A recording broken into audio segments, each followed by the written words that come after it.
পঞ্চম শ্রেণীর শিক্ষার্থীরা, তোমাদের আজকে আমরা গণিত পৃষ্ঠা 30 5 নম্বর অঙ্কটা খুবই গুরুত্বপূর্ণ অঙ্ক।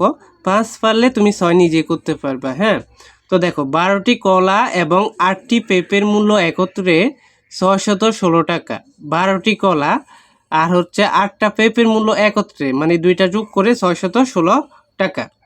একটি কলার মূল্য 8 টাকা হলে একটি পেঁপের মূল্য কত?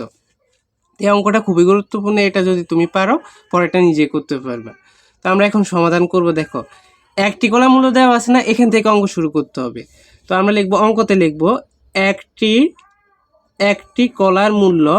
পরীক্ষা আসতে পারে চেয়ার টেবিল দিয়ে, হাঁস মুরগি দিয়ে, অঙ্ক একই রকম হবে। চেয়ার টেবিল দিয়ে একটি কলার মূল্য 8 টাকা। 8 টাকা, এটা প্রত্যেকে বুঝতে পেরেছো? একটি কলার মূল্য 8 টাকা। কলা কয়টা? 12টা। তাহলে আমরা লিখি, সুতরাং 12টি কলার মূল্য 8 গুণ হচ্ছে 12। এখন বলো 8 12 কত? প্রত্যেকে বারানন্ত পারার কত? তো তোমরা 5-এ পারো। 8 12 96। যারা পারো না তারা এখানে গুণ করতে পারবো পাশাপাশি। 8 গুণে 16 6, হাতে আছে 1, 8 একে 8, হাতে 1 ছিল 8 এর 1 9, তাহলে 96 টাকা। তাহলে আমরা 12টি কলার মূল্য পেয়ে গেলাম 96 টাকা। এখন দেখো আমাদের কোশ্চেন বলা হয়েছে একটি পেঁপের মূল্য কত। তো এখানে আমরা এবার পুরো লাইন এক লাইনে লিখতে হবে। 12টি কলা ও 8টি পেঁপের মূল্য এক হচ্ছে 616 টাকা। এটা এক লাইনে লিখে বিয়োগ করব। দেখো কিভাবে লিখি, 12টি কলা এবং প্রশ্ন থেকে দেখে দেখে লিখবা, এবং 8টি পেঁপের মূল্য, 8টি পেঁপের মূল্য একত্রে 616 টাকা। এ লাইন দেখে দেখে লিখে দিবে প্রশ্ন থেকে। এবার আমরা 12টি কলার মূল্য পাইছি 96 টাকা, এটা পরের লাইনে লিখবো। 12টি বরাবর লিখবো। যদি এখানে 12টি হতো আমরা এখান থেকে লিখতাম 12টি। তো এখানে যেহেতু 12টি কলা আছে এখানে লিখবো 12টি কলার মূল্য। পরীক্ষায় মূল্য থাকলে মূল্য দিবা, দাম থাকলে দাম দিবা। 96 টাকা। তো দেখো 9 6 টাকা। এবার আমরা বিয়োগ করব। দেখো বিয়োগ করো, এখানে টাকা লেখো।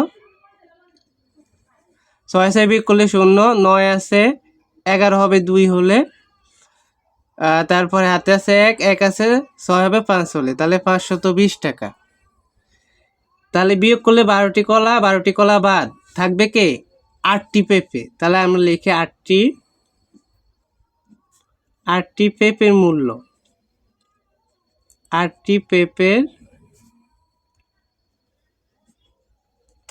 মূল্য।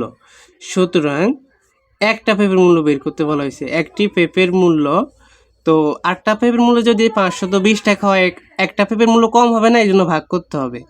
520 ভাগ হচ্ছে 8 টাকা। এবার ভাগ করো, আমরা এখানে ভাগ করে দেখাই তোমাদের।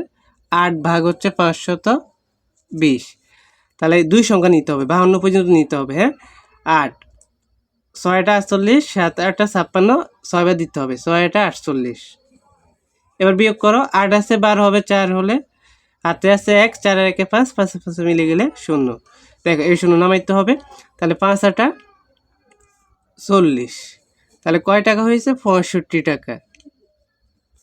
তাহলে একটি পেঁপের মূল্য আমরা কত পেলাম? 65 টাকা। তাহলে এটা হচ্ছে উত্তর। উত্তর হচ্ছে 65 টাকা। তো দেখো প্রথমে আমরা কি করলাম, একটি কলার মূল্য দেওয়া আছে, একটি কলার মূল্য লিখলাম 8 টাকা। 12টি কলা যেহেতু আছে, 12টি কলার মূল্য 8 12 96 টাকা। এবার আমরা 12টি কলা 8টি পেঁপের মূল্য এক হচ্ছে বলা হয়েছে 616 টাকা, ওইটাই দেখে দেখে লিখবো। তারপরে 12টি কলার মূল্য 96 টাকা। এবার আমরা বিয়োগ করব। বিয়োগ করলে 520 টাকা পাইছি, এটা পাইছি 8টা পেঁপের মূল্য। আমাদের বলা হয়েছে একটা পেঁপের মূল্য বের করতে, তাহলে একটি পেঁপের মূল্য কম হবে, এই জন্য ভাগ করতে হবে। ভাগ করলে আমরা কত পেয়েছি? 65 টাকা। উত্তর 65 টাকা। তো তোমরা পরবর্তী ক্লাস থেকে, হ্যাঁ, পরবর্তী অঙ্কগুলো সমাধান পাবা। একেবারে পঞ্চম শ্রেণীর সকল অঙ্কগুলো আমাদের চ্যানেলে নির্ভুলভাবে সমাধান পাবা। এই জন্য প্রত্যেক চ্যানেলটি সাবস্ক্রাইব করে রাখবা। আর তোমাদের কোনো অধ্যায়ে সমস্যা থাকলে, কোনো অঙ্কের সমস্যা থাকলে অবশ্যই কমেন্টে জানাবা। ধন্যবাদ সবাইকে। আল্লাহ হাফিজ।